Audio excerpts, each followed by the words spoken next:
Assalamualaikum warahmatullahi wabarakatuh. Baiklah, kita lanjutkan pembelajaran kita hari ini. Jadi masih tentang algoritma simplex. Pada pertemuan yang sebelumnya itu kita membahas algoritma simplex pada kasus maksimum. Nah, selanjutnya ini adalah algoritma simplex pada kasus khusus, di mana nanti yang Ibu contohkan adalah permasalahan minimum. Jadi algoritma simplex sebenarnya merupakan algoritma yang penerapannya untuk permasalahan maksimum saja. Sedangkan untuk penyelesaian pada kasus khusus seperti permasalahan minimum dan permasalahan yang fungsi kendalanya tidak sesuai dengan bentuk standar, maka perlu dilakukan modifikasi pada algoritma simplex. Nah, modifikasi tersebut adalah dengan menambahkan variabel artifikal pada fungsi kendala yang bentuk kanoniknya belum menghasilkan bentuk identitas. Nah, ini disebut dengan metode Big M.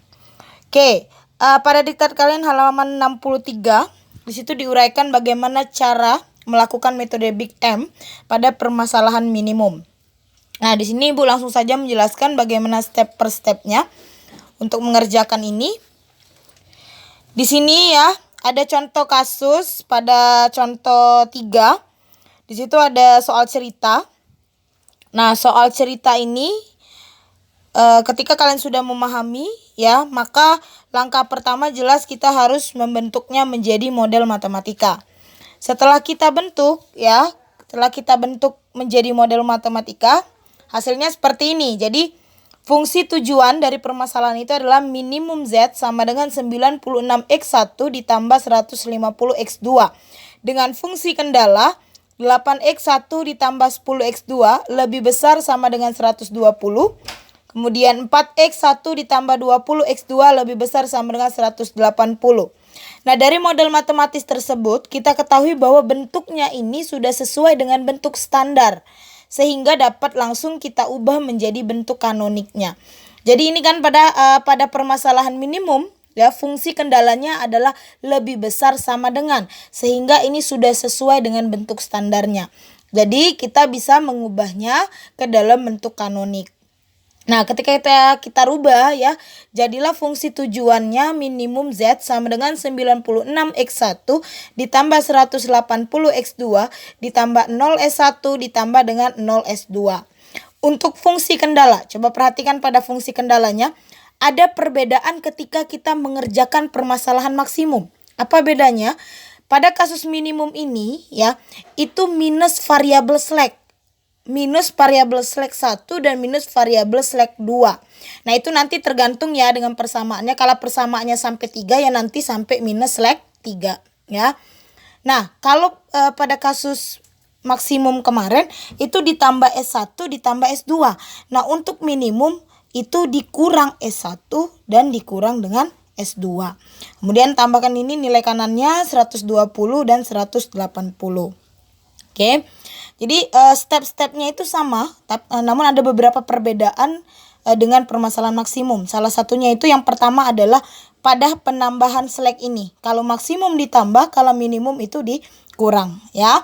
Kemudian langkah selanjutnya itu kita membuat matriks dari bentuk kanonik tadi. Ya, jadi kita buat matriksnya sehingga bentuknya seperti ini. Nah, ketika dilihat ya, coba perhatikan di sini ternyata ya dia tidak berbentuk matriks identitas ya. Di situ kan min 1, 0, 0, min 1. Ya, ini kan bukan matriks identitas ya. Min 1 dapat dari mana ini? Min 1 ya, koefisien dari S1 kan. Kemudian 0, min 1, koefisien dari S2. Nah, langkah selanjutnya kan kita membentuk menjadi matriks identitas. Ketika kita lihat tidak terbentuk matriks identitas. Nah, ketika tidak berbentuk matriks identitas inilah ya, kita perlu menambahkan variabel artifikal tadi ya. Jadi penambahan variabel artifikal ini dilakukan ketika ya tadi tidak berbentuk matriks identitas. Persamaan kita tadi tidak berbentuk matriks identitas. Sehingga ditambahlah di sini nanti A1 dan A2 dengan koefisien adalah MM. Ya. Oke, jadi sehingga ketika kita sudah menambahkan variabel artifikal, bentuknya menjadi fungsi tujuan minimum Z sama dengan 96x1 ditambah 150x2 ditambah 0 S1 tambah 0 S2 ditambah MA1 ditambah MA2. Nah, untuk fungsi kendalanya juga ditambahkan artifikal tadi. Ya, artifikal itu berarti penambahan plus A1 dan plus A2. Ketika ditambahkan variabel artifikal, ternyata ketika dibentuk ke dalam matriks, ini ya. Oke. Ketika dia dibentuk ke dalam matriks, sudah berbentuk matriks identitas. Ada 1, 0, 0, 1. Nah, ketika sudah berbentuk matriks identitas, barulah kita bisa membentuknya ke dalam tabel simplex, ya. Nah, ketika kita bentuk ke dalam tabel simplex, ya, jadi pembentukan tabel simplex sama saja caranya dengan penentuan kasus maksimum kemarin. Jadi seperti ini dapatnya ya. Jadi tabel awal simplex kita dapatnya seperti ini. Nah, ketika kita masukkan ke dalam tabel awal simplex, hanya perbedaannya di sini ya. Perbedaannya penambahan, ya, ada penambahan pada kolom MM di sini karena kita menambahkan artifikal tadi, ya, sehingga tabelnya bertambah kolomnya. Nah, kita analisis tabel ini. Ternyata nilai dari ZJ dikurang dengan CJ ini 12M dikurang 96, 30M dikurang 150, min M 00. Ternyata berdasarkan tabel tersebut ya kita dapat lihat bahwa nilai ZJ dikurang CJ lebih besar dari 0. Ya. Jadi ada yang lebih besar dari 0 di sini. Nah, ketika ada yang lebih besar dari 0 ya, maka iterasi kita harus dilanjutkan. Nah, di sini kenapa dibilang ada yang lebih besar dari 0? Jadi di sini ada M ya. M, di sini ada kalimat karena M merupakan bilangan yang cukup besar. Artinya M di sini kita misalkan menjadi bilangan yang besar, jangan yang kecil. Contoh, Ibu ambil yang besar itu 30. Ya, jadi sebarang nilai dengan M itu yang besar. Bilangan yang cukup besar. Jadi M-nya itu Ibu ambil 30. Ketika Ibu masukkan ke sini ya. Nah, itu ya. Ketika Ibu masukkan ke dalam persamaan ini ternyata masih ada yang bernilai positif, ya lebih besar dari 0. Makanya iterasinya berlanjut. Nah, selanjutnya ya ketika iterasi itu belum berhenti, kita cari seperti permasalahan maksimum kemarin. Ya, jadi permasalahan maksimum yang kemarin itu langkah pertama kita harus mencari dulu kolom kunci. Ya. Jadi sudah mencari kolom kunci, nanti dapatlah baris kunci. Nah, untuk mencari kolom kunci ini, ya, bedanya dengan permasalahan maksimum, pada permasalahan minimum yang kita cari kolom kuncinya adalah yang memiliki nilai yang paling besar. Ya, nilai ZJ dikurang CJ yang paling besar. Ketika M-nya kita masukkan 30 tadi ya. Ketika kita substitusikan M sama dengan 30 ke sini, kemudian ke dalam sini, nanti akan diperoleh nilai yang paling besar itu ada pada 30M min 150. Nilai terbesar. Jadi ingat ya, jadi perbedaan yang kedua adalah pada penentuan kolom kunci. Jadi kolom kuncinya yang kita ambil adalah nilai yang memiliki angka terbesar. Nah, ketika disubstitusi nilai tadi, ya dengan angka yang cukup besar M-nya, dapatlah yang kolom ini yang paling besar sehingga ini akan menjadi kolom kunci, ya. Kolom kunci atau variabel masuk basisnya. Ya. Nah, ketika sudah dapat kolom kunci, maka langkah selanjutnya kita akan mencari baris kunci. Cara mencarinya sama kemarin ya. Jadi 120 pada nilai kanan ini ya.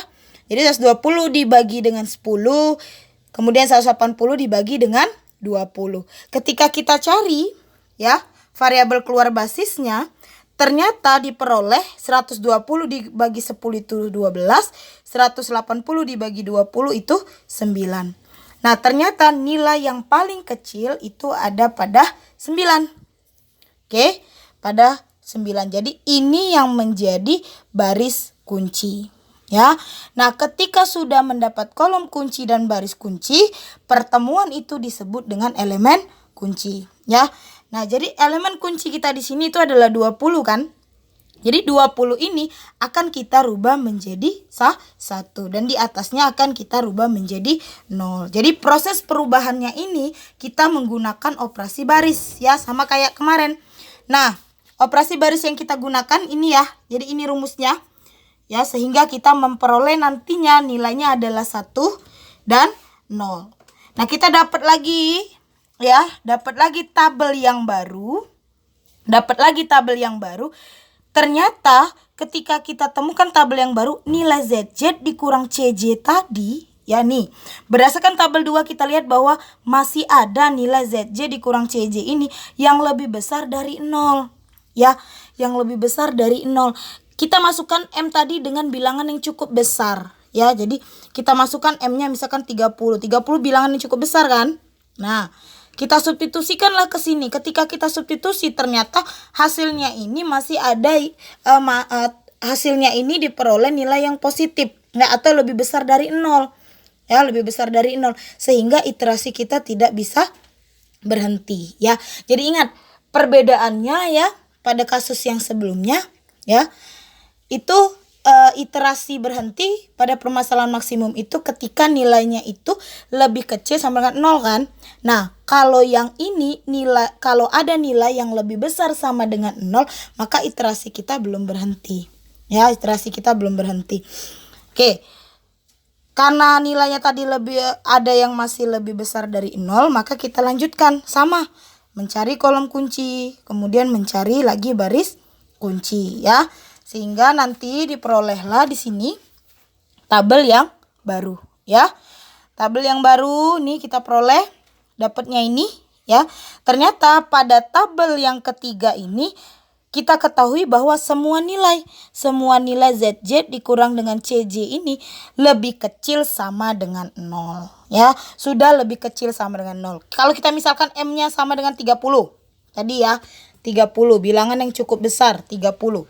Oke, 11 dikurang 30, 2 dikurang 30, itu sudah minus kan hasilnya.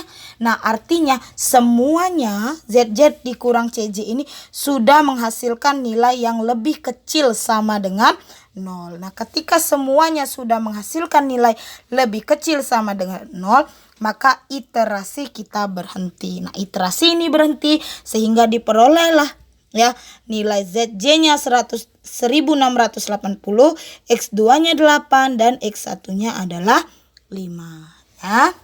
Oke. Jadi itulah ya permasalahan pada kasus khusus, yaitu permasalahan pada kasus minimum.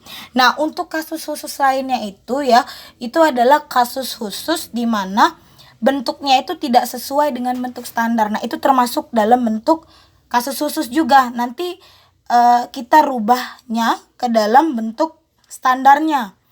Nah, untuk langkah selanjutnya itu sama saja dengan permasalahan sebelumnya. Oke, sampai di sini ya penjelasan dari Ibu, ya. Perhatikan saja diktatnya, jika ada yang kurang dipahami nanti boleh ditanyakan. Oke, Ibu akhiri, wassalamualaikum warahmatullahi wabarakatuh.